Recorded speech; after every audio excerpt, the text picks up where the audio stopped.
Well, hello and welcome to the Canadian Edge.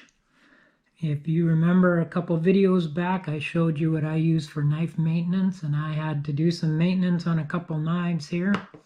So I thought I'd just give you a brief view of what I do to maintain the knives that I have. And so I will quickly just give you a rundown of what I do. This knife is my grandson's, and it's got a loose pocket clip. I don't know if you can see that's wiggling around. So I've got my Benchmade tool there, and I'm just gonna tighten that up so that's nice and tight, and there we go. That's not moving around anymore, so we don't have to worry about that. Then we're gonna do some lubricating and a little bit of cleaning because this blade's a little bit dirty. So what I'm gonna do is just take a bit of paper towel, and you can use a cloth, it doesn't have to be paper towel, and I'm using my Benchmade cleaner. And no, Benchmade doesn't sponsor me, although they're welcome to. I wouldn't mind Benchmade if you're listening. And that you just rub on. Now this stuff is actually good too in that it helps clean, but it seals the blade a bit so that it is a little more waterproof. And my grandson has used this a fair bit.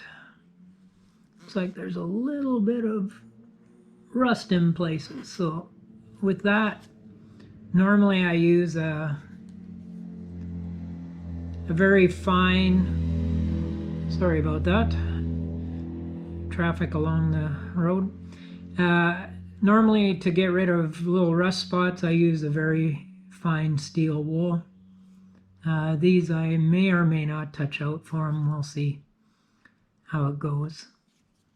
And then I'm gonna try and get this to open a little bit better. So I'm gonna take the lubricant, again Benchmade, and you just put a couple drops. I don't know if you can see that. Put a couple drops just down along the pivot. And then what I usually do is just take it, open it a few times just to get that working a little bit better. You'll probably have to wipe off some of the excess oil or lubricant after a few minutes, but that's what I'll generally do with that. And same, I've got a Gerber knife here that could use a little bit of lubricant, so I'm just going to put a couple drops in there, see if it'll help this to loosen up a little bit. This has the bigger pivot. This is the Remix. And if you've watched any of my videos, you'll know I like Gerber knives, but their pivoting system to me leaves a little bit to be desired because I'm always having to work on them to get them to open properly. So I'm just going to let that sit for a few minutes. Normally what I would do is just put the oil on or the lubricant on, and then if you're watching TV or something like that is a good time to do that, and just sit and work the knife. And I can already feel a difference in how it opens. It's much smoother opening. So I'm going to put that one aside for the moment and get back to this knife. Now I don't know about you, I like to keep my tools all organized, so I tend to put things away as soon as I'm done using them. Now, this also needs a bit of a sharpening. If it's already opening better, I'll show you on this newspaper here.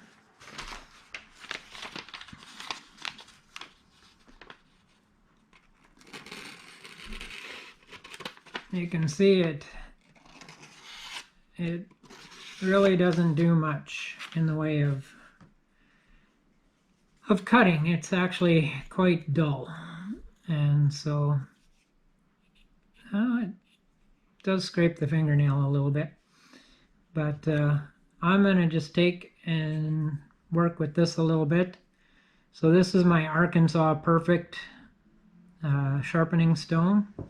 I'm going to start with the coarse, and this stone you apply oil, so I apply just a couple drops of oil, spread it out over the length of the stone so that it has oil on it. And then I take my knife. Now normally most knives, unless you have special knives, most knives they sharpen at about 20 degrees or so. So a good way to do that is, there's 90 degrees. You're going to cut that in half, which is 45 degrees. Cut it in half again, and that's going to be roughly 22 degrees, which is an acceptable angle for sharpening a knife. So there's different ways that you can sharpen.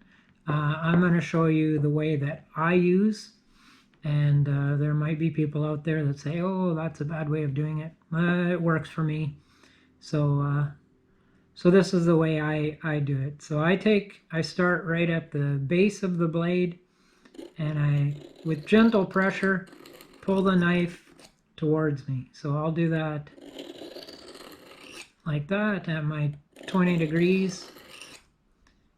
And I usually do that for a count of 10. Then I'll switch to the other side, and again, starting at the base of the blade, I'll do that.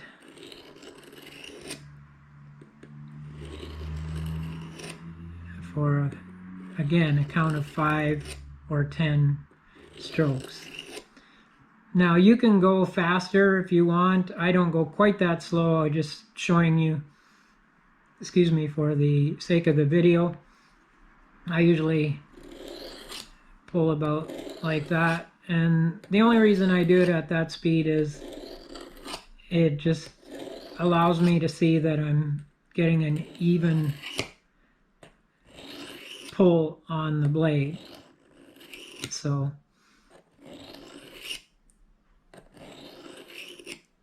that's what I do, and then once I've run it over that, probably, you know, 3 or 4 times of 10 count, I'll switch to the medium, do that for 3 or 4, and then switch to the fine, do that for 3 or 4 counts of 10, and see where the blade's at. I might have to go back to the medium, touch it up a little bit more, and then back to the fine stone, just to get the edge that I finally want on there. So, and then if you have build-up, actually this one's pretty decent inside. If you have build-up in between there, you can use the air blaster and blow the dust and that out of there. If it's wide enough, you can also use a Q-tip. Just make sure you aren't leaving traces of the Q-tip in there. And yeah, that's what I do for knife maintenance. So I'm going to do a bit of maintenance on this. I don't think you want to sit and watch me sharpen and flip open a knife for the next 25 minutes. So I will do some sharpening in that, and then I'll come back and we'll take a look at where we're at with these knives. All right, I'll see you in a few. Okay, we are back. So I'm on to the fine stone now. Remember, just keep a nice even action on there, nice even pressure as you're pushing down on the knife. And I usually do up to counts of 10s, but just for the sake of the video here, I'm doing counts of 5. And so you just, want to keep that nice even pressure. Make sure that you're getting the whole edge at about 20 to 22 degrees. And you'll want to make sure that you wipe off your knife once in a while, and wipe off your stone too, because it'll build up a bunch of residue. And that's how I sharpen. Just nice easy stroke with even pressure, and same on the other side. And as you get used to it and practice, you'll get better. And if you remember at the start, it barely cut into this paper. Let's do it over here where you can actually see. Barely cut into the paper. And now it's cutting a whole lot easier than it was. As you can see, cut that off. Cut that. So, yeah, I might play with this for a little bit more. I don't know if it'll cut through the string very easy right now, but oh yeah, goes through there pretty easy. So it's cutting fairly easy, and doing pretty well, a lot better than it was. And you'll also notice with the opening too, it takes just basic finger pressure, whoops, sorry, and it's opening now as well. So that's a little bit of knife maintenance from me. If you like this video, hit like and feel free to leave a comment and subscribe. But until next time, we'll do another knife review. Stay safe and stay sharp.